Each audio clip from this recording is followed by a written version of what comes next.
നിങ്ങളുടെ പല്ലിൽ ചെയ്ത ഫില്ലിങ്ങുകൾ പെട്ടെന്ന് ഇളകി വരാതിരിക്കണോ?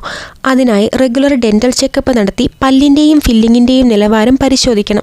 കഴിക്കുമ്പോൾ ഹാർഡായതും സ്റ്റിക്കി ആയതുമായ ഭക്ഷണങ്ങൾ കഴിക്കുമ്പോൾ സാവധാനം കഴിക്കുക. പിന്നെ വായ വൃത്തിയാക്കി വെക്കേണ്ടത് വളരെ അത്യാവശ്യമാണ്. ഇനി നിങ്ങൾക്ക് വലിയ പോടാണ് അല്ലെങ്കിൽ ഫില്ലിങ്ങിന് ഉറച്ചു നിൽക്കാൻ അനുയോജ്യമായ സ്ഥലത്തല്ല പോട് വന്നതെങ്കിൽ അവയ്ക്ക് അനുയോജ്യമായ കൂടുതൽ ഉറപ്പുള്ള മെറ്റീരിയൽ ഡോക്ടറുടെ നിർദ്ദേശപ്രകാരം ചൂസ് ചെയ്യുക. കൂടാതെ പല്ല് ഗ്രൈൻഡ് ചെയ്യുന്ന ശീലമുള്ളവർ മൗത്ത് ഗാർഡ് പോലെയുള്ള മെറ്റീരിയൽ ഉപയോഗിച്ച് പല്ലുകളെ സംരക്ഷിക്കാം. നിങ്ങളുടെ പല്ലിൽ ചെയ്ത ഫില്ലിങ്ങുകൾ പെട്ടെന്ന് ഇളകി വരാതിരിക്കണോ? അതിനായി റെഗുലർ ഡെൻ്റൽ ചെക്കപ്പ് നടത്തി പല്ലിൻ്റെയും ഫില്ലിങ്ങിൻ്റെയും നിലവാരം പരിശോധിക്കണം. കഴിക്കുമ്പോൾ ഹാർഡായതും സ്റ്റിക്കി ആയതുമായ ഭക്ഷണങ്ങൾ കഴിക്കുമ്പോൾ സാവധാനം കഴിക്കുക. പിന്നെ വായ വൃത്തിയാക്കി വെക്കേണ്ടത് വളരെ അത്യാവശ്യമാണ്. ഇനി നിങ്ങൾക്ക് വലിയ പോടാണ് അല്ലെങ്കിൽ ഫില്ലിങ്ങിന് ഉറച്ചു നിൽക്കാൻ അനുയോജ്യമായ സ്ഥലത്തല്ല പോട് വന്നതെങ്കിൽ അവയ്ക്ക് അനുയോജ്യമായ കൂടുതൽ ഉറപ്പുള്ള മെറ്റീരിയൽ ഡോക്ടറുടെ നിർദ്ദേശപ്രകാരം ചൂസ് ചെയ്യുക.